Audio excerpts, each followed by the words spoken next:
Hi, this is Chapter 9 of How to Read Literature Like a Professor. It's more than just rain or snow. It was a dark and stormy night. What? You've heard that one? Right, Snoopy. And Charles Close had Snoopy write it because it was a cliche, and had been one for a very long time, way back when your favorite beagle decided to become a writer. This one we know. Edward Bulwer Lytton, celebrated Victorian popular novelist, actually did write It Was a Dark and Stormy Night. In fact, he began a novel with it, and not a very good novel either. And now you know everything you need to know about dark and stormy nights, except for one thing. Why? You've wondered that too, didn't you? Why would a writer want the wind howling and rain bucketing down, want the manor house, or the cottage, or the weary traveler lashed and battered? You may say that every story needs a setting, and that weather is part of the setting. This is true, by the way, but it isn't the whole deal. There's much more to it. Here's what I think. Weather is never just weather. It's never just rain. And that goes for sun, snow, warmth, cold, and probably sleet. Although the incident of sleet in my reading is too rare to generalize. So what's special about rain? Ever since we crawled up on the land, the water, it seems to us, has been trying to reclaim us. Periodically, floods come and try to drag us back into the water, pulling down our improvements while they're at it. You know the story of Noah: lots of rain, major flood, ark, cubits, dove, olive branch, rainbow. I think that biblical tale must have been the most comforting of all to ancient humans. The way by which God told Noah that no matter how angry he got, he would never try to wipe us out completely, must have come as a great relief. We in the Judeo-Christian Islamic world have a fair chunk of mythology invested in rain, and its most major byproduct. Clearly, rain features in other mythologies as well, but for now, let us be our cornerstone. Drowning is one of the deepest fears, being land creatures after all. And after drowning, and the drowning of everything and everybody just magnifies that fear. Rain prompts ancestral memories of the most profound sort, so water in great volume speaks to us at every basic level of our being. And at times, Noah is what signifies. Certainly, when D.H. Lawrence has the flood go crashing through the family homestead in The Virgin and the Gypsy, 1930, he's thinking of Noah's flood, the big eraser that destroys but allows a brand new start. Rain, though, can do a lot more. That dark and stormy evening, and I suspect that before general illumination by street light and neon, all stormy evenings were pretty darn dark, has worlds of atmosphere and mood. Thomas Hardy, a considerably better Victorian written than Edward B. L., has a delightful story called The Three Strangers, 1883, in which a condemned man escaped, a hangman, and the escapee's brother all converge on a shepherd's house during a christening party.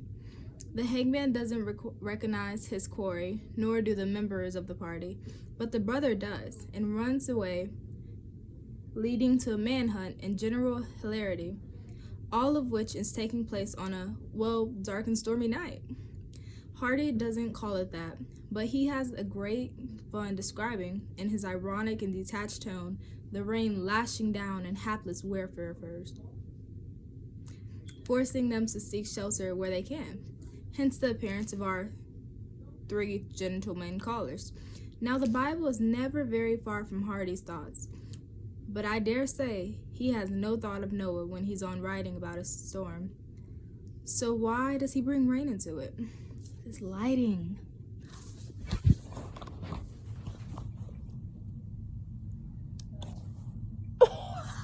It looks so pretty. Oh my gosh, that's so cute.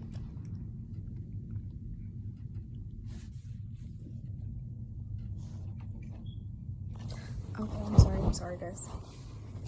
Where are we at?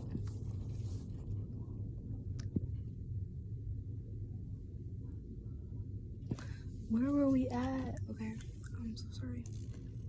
Now I can't see because of the sun. Oh my gosh. I'm never gonna become a teacher. Okay. Hi, can you pause this? You cannot pause. Okay. Look at this lighting though. Dang.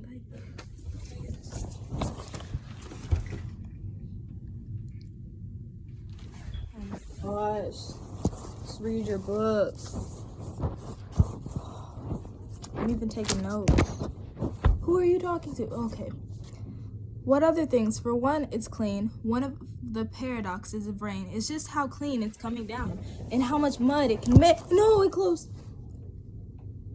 And how much mud it can make when it lands. So if you want a character to be cleansed symbolically, let him walk through the rain to get somewhere. He can be quite transformed when he gets there. He also may have a cold, but that's another matter. He can be less angry, less confused, more repentant, whatever you want. The stain that was upon him, figuratively, can be removed. On the other hand, if he falls down, he'll be covered in mud and therefore more stained than before. You can have it either way, or both ways if you're really good. The problem with cleansing, though, is the problem with wishes. You have to be careful what you wish for, or for that matter, what you want cleansed. Sometimes it backfires. In Song of Solomon, Toni Morrison gives her poor, jilted lover, Hagar, an encounter with cleansing rain. Having been thrown over by her longtime lover and cousin, it's very awkward. Milkman, for a more presentable love interest, will looks and especially hair nearer the white ideal. Hagar spends a desperate day buying clothes and accessories, visiting hair and nail salons, and generally turning herself into a simulacrum of the woman she thinks Milkman wants. After spending all her money on psychic energy in this mad plunge into a fantasy image, she is caught out in the rainstorm that ruins her clothes, her packages, and her coiffure. Let me write that word down so I can search it later. You should do this too, if you actually want to learn how you spell coiffure. Okay, I lost my place. That's lovely. Okay, I really lost my place. Ciao. Okay, there it is. Core 4. She is left with her despised, kinky, black hair and her self-loathing. Rather than washing away some taint, the rain cleanses her of illusions and the false ideal of beauty. The experience, of course, destroys her. And as soon as she dies of a broken heart and overwatering, so much for the salutary effects of cleansing rains. So funny. On the other hand, rain is also restorative. This is chiefly because of its association with spring, but Noah once again comes into play here. Rain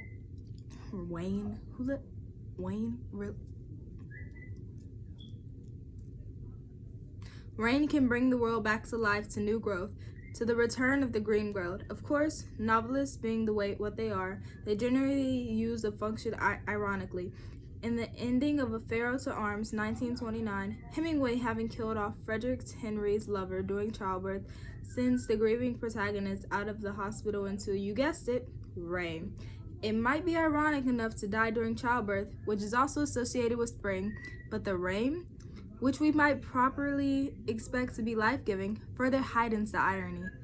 It's hard to get irony, that's such a weird word, irony too high for Hemingway. So, too, with Joyce's The Dead.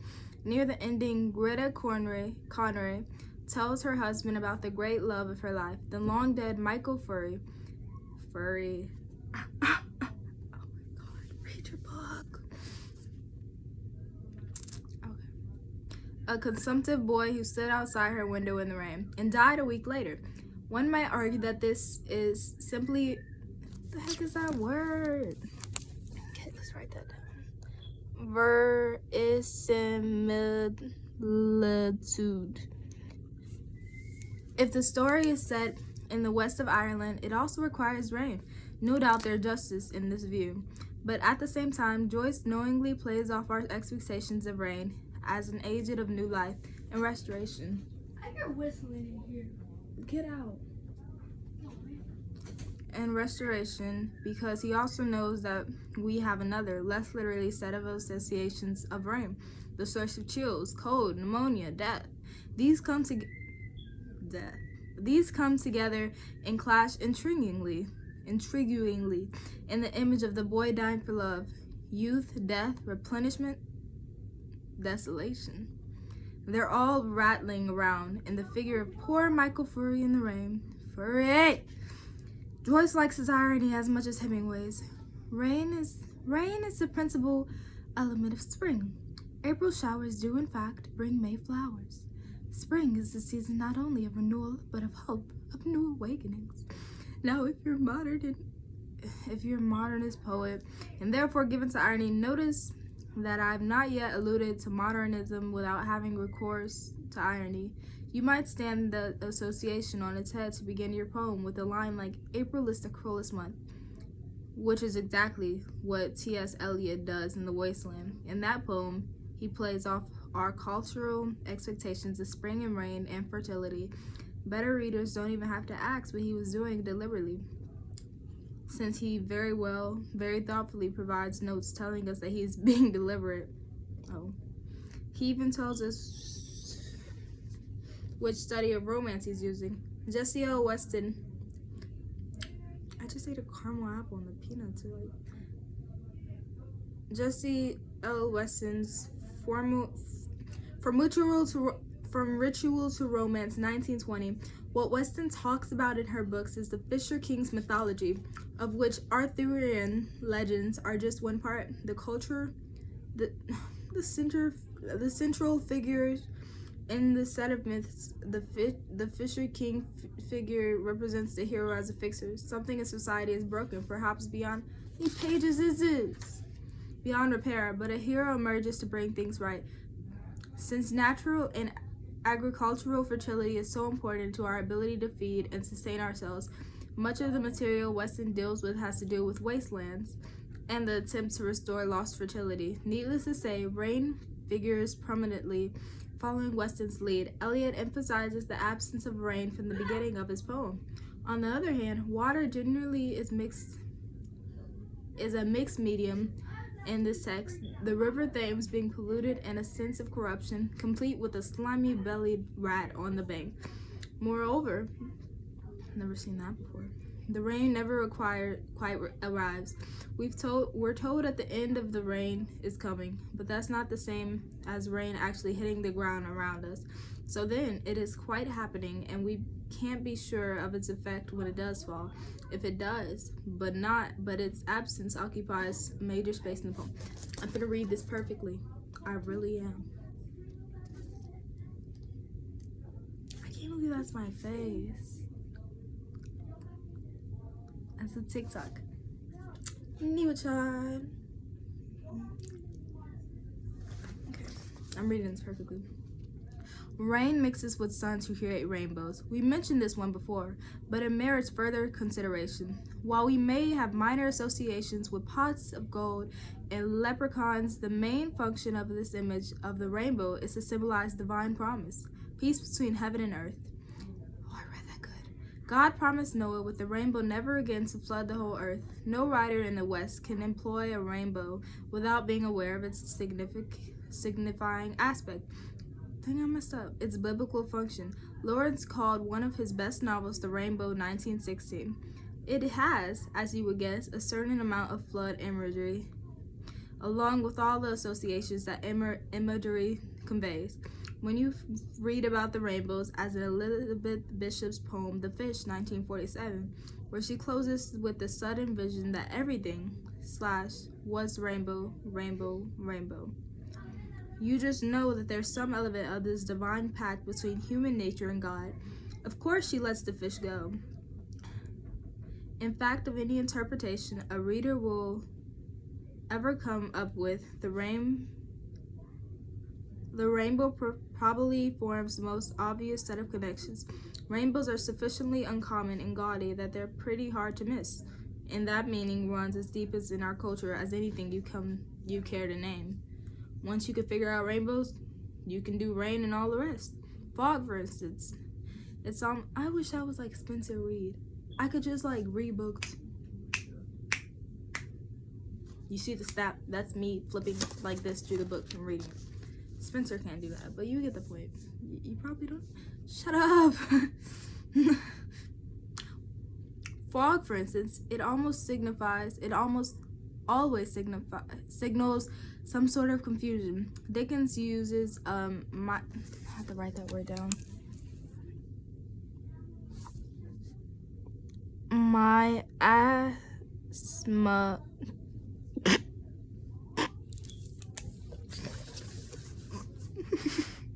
A literal or figurative fog for the court of Chancery, the English version of American probate court, where estates are sorted out and wills contested in Black House, 1853.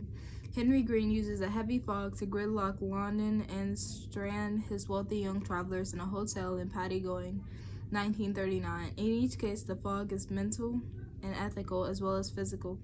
In almost any case I can think of, authors use fog to suggest that people can't see clearly. That matters under consideration are murky. And snow, it can mean as much as rain. Different things though. Snow is clean, stark, severe, warm, as an insulting blanket, paradoxically. Inhospitable, inviting, playful, suffocating, filthy, after enough time has elapsed. You can do just about anything you want with snow. In the Pedersen Kid, 1968, William H. Gass has death arrive at the heels of monster blizzard. In his poem, The Snowman, 1923, Wallace Stevens uses snow to indicate inhuman. Abstract thought, particularly though concerned with nothingness, nothing that is not there and nothing that is, as he puts it. Very chilling image, that. And in The Dead, Joyce takes his hero to a moment of discovery. Gabrielle, who sees himself as superior to other people, has undergone an evening in which he is broken down little by little until he can look out the snow, which is general all over Ireland, and suddenly realize that snow, like death, is the great unifier, that it falls in this beautiful closing image upon all living in the dead. This will all come up again when we talk about seasons. There are many more possibilities for weather, of course, more than we could ever cover in a whole book. For now, though, one does well to remember as one starts reading a poem or story to check the weather. That's the end of chapter 9. I'm happy. Thank you for coming. No, I'm never doing that. I appreciate you. I'm gonna watch The Divergent now. If you watch that, hit me up.